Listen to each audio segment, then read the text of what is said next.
Accrochez-vous, parce que Ferran Torres, ce même joueur qui, il y a à peine 2 semaines, était le héros absolu de l'Espagne, celui qui a marqué le but offrant le titre mondial à son pays, vient de prendre une décision qui a glacé tout le Barça. Il part.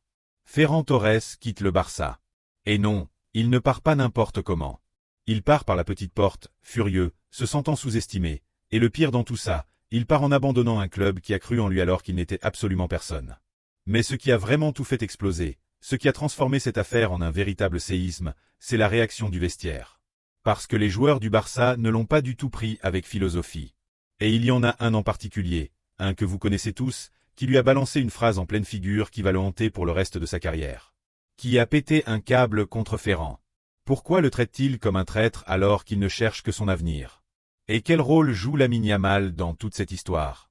Restez jusqu'à la fin, parce que je vais vous révéler ce que les médias ne veulent pas que vous sachiez. La conversation privée qui a eu lieu à la Ciutat Esportiva, et pourquoi, au sein du Barça, plus personne ne regarde Ferran en face. Le contexte, un club qui a tout donné pour lui.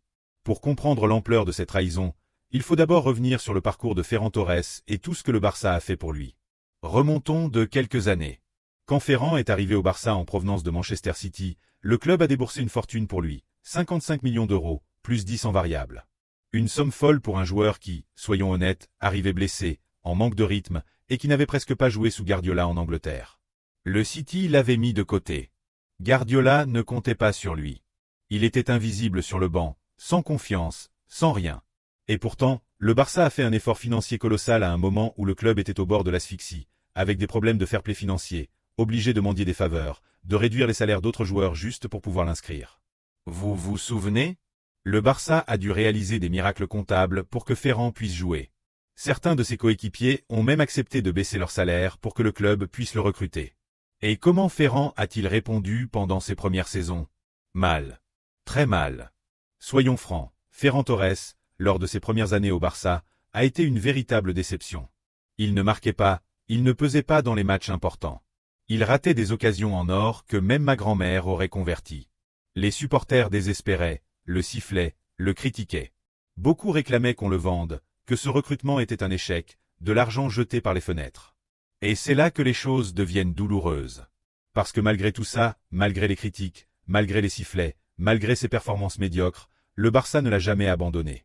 Le club a continué à lui faire confiance. Les entraîneurs lui ont donné du temps de jeu. Ses coéquipiers l'ont protégé dans le vestiaire, lui ont offert de l'affection, de la patience, du temps. Tout le temps du monde. Alors que n'importe quel autre club l'aurait vendu à la première occasion, le Barça a parié sur lui, a cru en lui, l'a soutenu saison après saison, en attendant qu'il explose enfin et qu'il montre tout son potentiel. Et ce jour est arrivé. Oh que oui. La saison dernière, Ferran s'est enfin réveillé. Il a commencé à marquer des buts à la chaîne, 21 buts au total, dont 16 en Liga. Il a partagé le trophée Zara avec Lamine Yamal. Il est devenu un joueur clé de l'équipe, a aidé à remporter la Liga, la Supercoupe. Enfin, après toutes ces années, Ferran Torres était devenu le joueur que le Barça avait toujours rêvé d'avoir. Et puis est arrivé le mondial. Et ce but. Ce but en finale contre l'Argentine qui l'a transformé en légende, en idole, en héros national. Soudain, ce joueur qu'on sifflait au camp nous faisait la une de tous les journaux du monde. Le retournement, une trahison inattendue. Mais attention, parce que c'est là que l'histoire prend un tournant que personne n'a vu venir. Que croyez-vous que Ferran a fait après tout ça? Après tout ce que le Barça a fait pour lui? Attendez, parce que ce qui va suivre va vous faire bouillir le sang. Juste au moment où Ferran atteignait le sommet, juste au moment où il était enfin important, juste au moment où le Barça pouvait enfin profiter du joueur qu'il avait mis tant de temps à construire, le PSG est apparu. Et avec le PSG, Luis Enrique. Parce que oui, Luis Enrique connaît bien Ferran. Il l'a dirigé en sélection pendant des années. C'est lui qui lui a donné confiance quand personne d'autre ne le faisait. Et depuis le banc du PSG, Luis Enrique a pris son téléphone et a dit « Je le veux. Je veux Ferran Torres dans mon équipe. » Et là réside la clé de toute cette trahison. Parce qu'au lieu de dire « Non, je reste au Barça, le club qui m'a fait grandir, le club qui a cru en moi quand j'étais un zéro », Ferran a fait exactement l'inverse. Ferran a ouvert la porte. Ferran a donné son accord à ses représentants pour négocier. Ferran s'est laissé courtiser. Ferran a mis un pied dehors du Barça. Vous vous rendez compte? Le club t'a recruté pour une fortune. Le club t'a soutenu quand tu étais nul. Le club a baissé les salaires d'autres joueurs pour t'inscrire. Le club t'a protégé pendant des années malgré les blessures et les critiques. Et dès que tu vaux enfin quelque chose, dès que tu brilles enfin, que fais-tu? Tu t'en vas au premier club qui t'appelle. Ça, mes amis, dans le monde du football, ça a un nom, la trahison. Mais attendez, ce n'est pas tout. Parce que ce n'est pas seulement la décision, c'est la manière dont il l'a faite. Une manière froide, calculée, presque cruelle, en agissant dans le dos de ses coéquipiers. Et c'est ça qui a vraiment mis le feu au vestiaire. Laissez-moi vous expliquer cette partie, parce qu'elle est fondamentale. Selon des sources proches du vestiaire du Barça, les joueurs n'ont pas appris la décision de Ferran par Ferran lui-même. Non. Ils l'ont apprise par la presse. Ils l'ont découverte en lisant leur téléphone, en voyant les journalistes annoncer que Ferran avait déjà dit oui au PSG. Imaginez la scène. Imaginez que vous êtes dans le vestiaire, que vous venez de gagner un mondial avec votre coéquipier, que vous l'avez célébré avec lui, que vous avez pleuré avec lui de joie, et que 2 semaines plus tard, vous apprenez par Twitter que ce même coéquipier est en train de quitter le club sans vous avoir dit un mot. C'est exactement ce qu'ont ressenti de nombreux joueurs du Barça. Ils se sont sentis trahis, ignorés, abandonnés. Parce qu'il y a une chose à clarifier, dans un vestiaire, la loyauté, c'est tout. La confiance, c'est tout. Tu peux quitter un club, ça, tout le monde le comprend. C'est le football, c'est normal, ça arrive tous les étés. Mais ce que tu ne peux pas faire, c'est partir en cachette, négocier dans le dos, laisser tes coéquipiers l'apprendre à la télé alors que toi, tu souris à l'entraînement comme si de rien n'était. Et c'est exactement ce que Ferran a fait, selon les rumeurs. Il souriait, s'entraînait normalement, plaisantait avec les uns et les autres, alors qu'en coulisses, ses représentants finalisaient déjà son départ pour le PSG. Ce double jeu, c'est ce qui a le plus blessé. La confrontation, une réunion explosive. On raconte, même si ce n'est pas encore officiellement confirmé, qu'il y a eu une réunion à la Ciutat Esportiva. Une réunion tendue. Une réunion où plusieurs joueurs ont demandé des explications à Ferran, en face à face. Et ce qui s'y est dit, selon les rumeurs, est plus fort que tout ce que vous pouvez imaginer. Avant d'en arriver là, il faut comprendre une chose très importante sur le vestiaire du Barça actuel. Ce n'est pas un vestiaire comme les autres. C'est un vestiaire très uni, très familial, avec des jeunes qui ont grandi ensemble, qui se connaissent depuis la Masia, qui partagent bien plus qu'un simple travail. Et au cœur de ce vestiaire, il y a lui. Lamine Yamal. Le gamin de 18 ans qui est devenu le leader absolu de l'équipe, le phénomène, le crack, le joueur que tout le monde respecte dans ce vestiaire, malgré son jeune âge. Oui, vous avez bien entendu, 18 ans. Parce que même si ça peut sembler incroyable, Lamine a plus de poids dans ce vestiaire que des joueurs qui ont le double de son âge. Il a cette personnalité, ce caractère, cette influence. Quand Lamine parle, tout le monde écoute. Quand Lamine se met en colère, c'est tout le vestiaire qui tremble. Lamine et Ferran avaient construit une relation spéciale. Ils avaient partagé le trophée Zara. Ils avaient joué ensemble en sélection, avaient gagné le mondial ensemble. Sur les photos des célébrations, on les voyait enlacés, en train de rire, de fêter comme des frères. On aurait cru qu'il y avait une vraie connexion entre eux, une amitié indestructible. Alors, quand Lamine a appris que Ferran voulait partir, et en plus pour le PSG, ce rival qui a si souvent croisé la route du Barça à des moments clés de la Ligue des Champions, l'équipe de Luis Enrique qui, un jour, a lui-même quitté le Barça, Lamine l'a pris très personnellement. Parce que pour Lamine, et pour beaucoup de ses coéquipiers, rejoindre le PSG, ce n'est pas juste aller dans un autre club. C'est rejoindre l'ennemi. C'est changer de camp. C'est tourner le dos à tout ce que représente le Barça. Et attention, parce que ce que Lamine a dit à Ferran a fait le tour du club comme une traînée de poudre. La phrase qui a tout déclenché. Avant de vous révéler cette phrase, laissez-moi vous expliquer pourquoi le départ de Ferran est si grave pour l'équipe, au-delà de l'aspect émotionnel. Parce que le Barça a actuellement un problème énorme au poste d'attaquant de pointe. Avec Lewandowski qui vieillit, qui pèse ses années, le club a désespérément besoin d'un remplaçant. Et Ferran, avec sa polyvalence, sa capacité à jouer comme un 9, comme un ailier, comme un 10, était ce remplaçant. Il était la relève naturelle, l'avenir de l'attaque blaugrana. Et là, d'un coup, cet avenir s'envole. Le Barça se retrouve avec un trou énorme en attaque, en plein mercato, avec peu de temps pour réagir, et doit chercher désespérément un remplaçant. On parle de noms comme Julián Álvarez, mais ce recrutement est ultra compliqué, extrêmement cher, presque impossible à cause de la clause libératoire qu'il a avec l'Atlético. On parle d'autres noms, mais aucun ne garantit ce que garantissait Ferran. Alors, vous comprenez maintenant pourquoi les joueurs sont si en colère? Ce n'est pas seulement que Ferran parte. C'est qu'il part en laissant l'équipe dans l'embarras, avec un trou béant en attaque, juste au moment où elle en a le plus besoin. Il les laisse dans la panade. Et en plus, et c'est ce qui met le plus en rage dans le vestiaire, il part pour l'argent et pour le confort. Il part parce qu'à Paris, on lui promet plus de temps de jeu, plus de protagonisme, probablement un meilleur salaire. Il part en cherchant son intérêt personnel au-dessus de celui de l'équipe qui l'a fait grandir. Prenez un instant pour y réfléchir. Vous êtes le coéquipier de Ferran. Vous allez entamer une saison ultra exigeante, avec la Ligue des Champions, la Liga, la Coupe, à vous battre sur tous les fronts, et votre attaquant, l'un de vos buteurs, le gars qui vient de marquer en finale du mondial, il s'en va et vous laisse l'attaque en plan. Comment ne pas être en colère? Comment ne pas voir ça comme une trahison? La réaction de la direction et des supporters. Et ce n'est pas tout. Parce que la réaction des supporters du Barça, ces mêmes supporters qui, un jour, sifflaient Ferran, qui le critiquaient, avec le temps, l'avaient adopté. Surtout après son but au mondial. Les gens étaient fous de lui. Ils le voyaient comme un symbole, un guerrier, un membre à part entière de la famille culée. Et maintenant, ces mêmes supporters se sentent trahis. Sur les réseaux sociaux, c'est la guerre. Des milliers de fans qui le traitent de mercenaire, d'ingrat, qui lui rappellent tout ce que le club a fait pour lui. Certains vont jusqu'à dire que Ferran n'a aucun sentiment d'appartenance, que seul l'argent compte pour lui, qu'il n'a jamais vraiment été du Barça. D'autres le défendent, disant qu'un joueur a le droit de chercher son avenir, que si le club ne s'est pas occupé de lui, il ne peut pas exiger une fidélité éternelle. Et sur les réseaux, c'est le chaos absolu. Des bagarres entre supporters, des fils de discussions interminables, des gens qui effacent leurs photos avec le maillot de Ferran, qui postent de vieilles vidéos pour rappeler ses ratés, ses buts manqués, ses mauvaises saisons, avec ce message. On savait bien que ce gars-là ne valait rien. Et de l'autre côté, des gens qui rappellent son but au mondial, qui le défendent bec et ongles, disant qu'on lui doit du respect, quoi qu'il arrive. La direction, elle aussi, a réagi. Selon des sources proches du club, il y a eu une colère monumentale quand ils ont découvert l'attitude de Ferran. Parce qu'une chose est de vouloir partir, ça arrive, c'est le football, c'est normal, mais une autre est la manière de faire.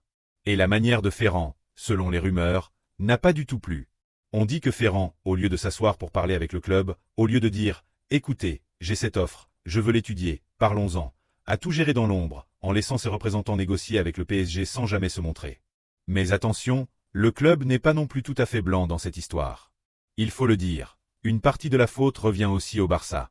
Parce que Ferran attendait depuis longtemps une prolongation de contrat qui n'est jamais venue. Son contrat se terminait en 2027, et il voulait le prolonger, il voulait rester. Mais personne au club ne l'a appelé, personne ne s'est assis avec lui pour parler de l'avenir. Et c'est l'argument qu'utilise Ferran pour se défendre. J'ai attendu. Je voulais renouveler, mais personne au club ne m'a contacté. Personne ne m'a fait sentir important. Alors, si le club ne me valorise pas, pourquoi je resterai? Et voilà où l'histoire se complique. Parce qu'il y a deux versions. Celle de Ferran, qui dit que le club l'a abandonné le premier. Et celle du vestiaire, qui dit que c'est Ferran qui les a abandonnés, eux. La phrase de Lamine Yamal. Alors, cette phrase de Lamine, elle met tout au clair. Mais avant, laissez-moi vous raconter quelque chose qui rend toute cette histoire encore plus douloureuse, la réaction des supporters. Parce que les supporters du Barça, ces mêmes supporters qui, un jour, sifflaient Ferran, qui le critiquaient, avec le temps, l'avaient adopté. Surtout après son but au mondial. Les gens étaient fous de lui. Ils le voyaient comme un symbole, un guerrier, un membre à part entière de la famille culée. Et maintenant, ces mêmes supporters se sentent trahis. Sur les réseaux sociaux, c'est la guerre. Mais revenons à cette réunion explosive. Selon les rumeurs, lors de l'un des derniers entraînements, alors que tout le monde savait déjà que Ferran partait, il y a eu un moment. Un moment qui a tout changé. À la fin de la séance, Ferran s'est approché pour dire au revoir à ses coéquipiers. Et alors qu'ils serraient les uns et les autres dans ses bras, comme si de rien n'était, comme si ce qu'il faisait était la chose la plus normale du monde, il est arrivé devant Lamine. Et Lamine, selon les rumeurs, ne lui a pas rendu son étreinte. Il est resté immobile, l'a regardé droit dans les yeux et lui a lâché, devant tout le monde, une phrase qui a glacé le vestiaire entier. Ne me fais pas tes adieux comme si on était des amis, parce que les amis, ils ne partent pas chez l'ennemi. Tu t'en vas au PSG après tout ce que ce club a fait pour toi? Pour moi, c'est de la trahison. Traître. Un gamin de 18 ans qui regarde un champion du monde dans les yeux et le traite de traître devant toute l'équipe. Le silence qui a suivi, selon les témoignages, était de plomb. Personne n'a dit un mot, personne n'a bougé. Ferran est resté bloqué, sans savoir quoi répondre. Et à ce moment-là, tout le monde a compris que la relation entre Ferran et ses coéquipiers était brisée à jamais. Mais attendez, Lamine n'a pas été le seul. Parce qu'après sa phrase, l'atmosphère est devenue irrespirable, et plusieurs vétérans du vestiaire, des joueurs expérimentés, ont aussi laissé éclater leur colère contre Ferran. L'un d'eux, selon les sources, a rappelé à Ferran tout ce que le club avait sacrifié pour lui. Tu te souviens quand tu ne jouais jamais? quand les gens te sifflaient, quand beaucoup voulaient qu'on te vende. Nous, on t'a défendu, on t'a soutenu. Et c'est comme ça que tu nous remercies? En partant dès que tu vaux quelque chose? Un autre lui aurait directement reproché le problème de l'attaquant de pointe, lui aurait dit « Tu nous laisses sans numéro 9 en plein mercato, en sachant qu'il n'y a pas de remplaçant. Tu crois que c'est comme ça qu'on fait? Tu crois qu'un vrai coéquipier fait ça ?» Et c'est là que ça fait le plus mal. Parce que Ferrand, selon les rumeurs, a essayé de se défendre. Il a essayé d'expliquer qu'il voulait renouveler son contrat, que le club ne l'avait pas appelé, qu'il se sentait sous-estimé. Mais personne n'a voulu l'écouter. Personne ne lui a donné raison. Pour le vestiaire, ce n'était que des excuses. Pour eux, la réalité était simple. Ferrand partait. Et il partait chez l'ennemi. Point. Le mal était déjà fait, la confiance était déjà brisée. Et même si Ferrand voulait réparer les choses, il était trop tard. Et il y a un détail de plus, un détail qui se murmure et qui rend toute cette histoire encore plus tendue. Selon les rumeurs, Lamine ne s'est même pas dit au revoir de Ferrand quand celui-ci a quitté la Città Sportiva. Pas un message, pas un appel, pas un adieu. Rien. Il lui a retiré la parole complètement. Et pour deux gars qui s'étaient serrés dans les bras en célébrant un mondial il y a à peine quelques semaines, c'est dur. Très dur. Ça montre à quel point tout est brisé. L'ironie de la situation. Et vous savez ce qu'il y a de plus ironique dans tout ça? C'est que Ferrand part en se sentant incompris, attaqué, victime. Alors qu'en réalité, pour tous les autres, c'est lui le bourreau. Lui qui a brisé le vestiaire. Lui qui a trahi la confiance d'un club entier. Mais il reste encore une question à répondre. La plus importante de toutes. Après tout ça, après la phrase de Lamine, après la colère du vestiaire, après la guerre sur les réseaux, est-ce que Ferrand va vraiment partir, ou est-ce qu'il finit par rester? La réponse va vous surprendre. Les intérêts en jeu. Analysons ça calmement, parce qu'il y a beaucoup d'intérêts en jeu, et les choses ne sont pas aussi simples qu'elles en ont l'air. D'un côté, il y a la volonté de Ferrand. Elle est claire, Ferrand veut partir. Ferrand a donné son accord. Ferrand est très séduit par l'idée de retrouver Luis Enrique, d'avoir plus de protagonisme, de jouer dans une équipe qui se bat pour la Ligue des Champions chaque année. Ça, c'est indéniable. De l'autre côté, il y a l'intérêt du PSG. Lui aussi, il est clair, le PSG le veut. Luis Enrique l'a demandé personnellement. Le club parisien a besoin d'un attaquant après les départs de Gonzalo Ramos et Benan, et Ferrand est le remplaçant parfait. Ils sont prêts à accélérer les choses, à payer, à finaliser le transfert le plus vite possible. On parle de réunions prévues entre les clubs, d'un optimisme total à Paris. Bref, le PSG est à fond, et pousse pour emmener Ferrand le plus vite possible. Et puis, il y a le Barça. Et c'est là que réside la clé de tout ça. Parce que le Barça, même si ça lui fait mal, même si le vestiaire est en colère, même si les supporters protestent économiquement, le club a besoin de cet argent. Le Barça a toujours des problèmes de fair-play financier, a toujours besoin de liquidités pour pouvoir inscrire d'autres joueurs, pour pouvoir recruter un attaquant de qualité. Et une vente de Ferrand, qui pourrait rapporter entre 50 et 80 millions d'euros, tomberait à point nommé pour équilibrer les comptes.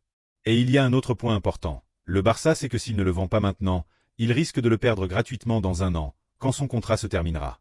Et perdre un champion du monde gratuitement, ce serait une catastrophe économique encore pire.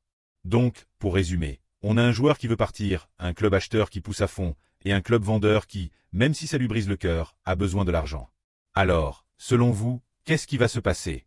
La décision finale. Attendez, parce qu'il y a encore une chose que vous devez savoir. Une chose qui ajoute encore plus de piquant à cette histoire. Le départ de Ferrand n'est pas un cas isolé. Non. Ce summer, le Barça vit un véritable séisme dans son vestiaire. Il y a des mouvements, des tensions, des rumeurs selon lesquelles d'autres joueurs pourraient suivre le même chemin. Et certains, au sein du club, craignent que le départ de Ferrand et surtout la manière dont il part puisse ouvrir la boîte de Pandore. Que d'autres voient qu'on peut négocier dans l'ombre, partir au plus offrant et s'en aller en courant sans donner d'explication. C'est pour ça qu'on raconte que la direction veut régler l'affaire Ferrand le plus vite possible, la clore, encaisse l'argent et tourner la page. Parce que plus cette histoire traîne, plus ça fait de dégâts à l'ambiance de l'équipe, plus ça empoisonne le vestiaire, plus ça affecte le projet sportif. Et puis, il y a Flick, l'entraîneur. Lui non plus n'est pas du tout content de toute cette situation. Flick a besoin de concentration, d'un groupe uni, d'une équipe prête à tout donner pour la nouvelle saison. Et au lieu de ça, il se retrouve avec une guerre interne, un joueur avec un pied dehors, Lamine en colère, les supporters divisés, un vrai chaos. On dit que Flick a demandé à la direction de régler ça une bonne fois pour tout avant le début de la pré-saison. Il veut savoir sûr qu'il peut compter, et sûr qu'il ne peut pas. Il veut tourner la page le plus vite possible. Alors, avec tous ces ingrédients sur la table, Ferran qui veut partir, le PSG qui pousse, le Barça qui a besoin d'argent, et Flick qui demande à ce que ça se règle, la conclusion est assez claire. Et c'est une conclusion qui va faire mal à beaucoup de culés. La réalité, aussi dure soit-elle, c'est que Ferran Torres a un pied et demi hors du Barça. Tout porte à croire que, sauf rebondissement de dernière minute, le héros du mondial portera le maillot du PSG la saison prochaine. L'accord entre le joueur et le club parisien est pratiquement fait. Il ne reste plus qu'à ce que les clubs se mettent d'accord sur le montant final du transfert. Et vu la précipitation du PSG et les besoins économiques du Barça, il est très probable que cet accord arrive rapidement, peut-être en l'espace de quelques jours. L'héritage de Ferran au Barça. Cela signifie que oui, Ferran part. Il quitte le Barça. Il abandonne le club qui l'a fait grandir, les supporters qui ont fini par l'aimer, et des coéquipiers qui, maintenant, le regardent comme un traître. Ferran fermera un chapitre marqué par des hauts et des bas. Il est arrivé comme un espoir. Il a traversé des années difficiles, entre critiques et sifflets. Il a rené de ses cendres pour devenir un héros national. Et maintenant, il part par la petite porte, sous les reproches, les accusations de trahison, laissant derrière lui un vestiaire brisé et des supporters divisés. Et la grande question qui reste en suspens est la suivante. Est-ce que ça en valait la peine? Est-ce que ça vaut le coup de partir au PSG si le prix à payer, c'est qu'on vous traite de traître? Que Lamine Yamal vous tourne le dos, que les supporters qui vous adoraient vous insultent maintenant? Ferran, lui, croit que oui. Ferran croit que son avenir est à Paris. Ferran croit qu'il y sera plus heureux, plus important. Mais le football a une mémoire. Et cette manière de partir, cette trahison aux yeux du vestiaire, ne s'oubliera pas facilement. Chaque fois que Ferran reviendra à Barcelone, chaque fois qu'il croisera ses ex-coéquipiers, chaque fois que les supporters culés le verront avec un autre maillot, ils se souviendront. Ils se souviendront de la manière dont il est parti. Ils se souviendront du mot que Lamine lui a lancé. Et attention, parce qu'il y a une chose que presque personne ne prend en compte, et qui pourrait être encore plus brutale. Que se passera-t-il le jour où le Barça et le PSG s'affronteront en Ligue des Champions? Que se passera-t-il le jour où Ferran foulera à nouveau le camp nou, mais cette fois avec le maillot de l'ennemi? Parce que dans le football, comme dans la vie, la manière de partir marque bien plus que la manière d'arriver. Et Ferran, aussi grand que soit le but qu'il a marqué en Coupe du Monde, aussi héros qu'il ait été pour l'Espagne, au Barça, on se souviendra toujours de lui comme de celui qui a trahi les siens. Et une étiquette comme celle-là, une fois qu'elle vous colle à la peau, vous ne vous en débarrasserez plus jamais.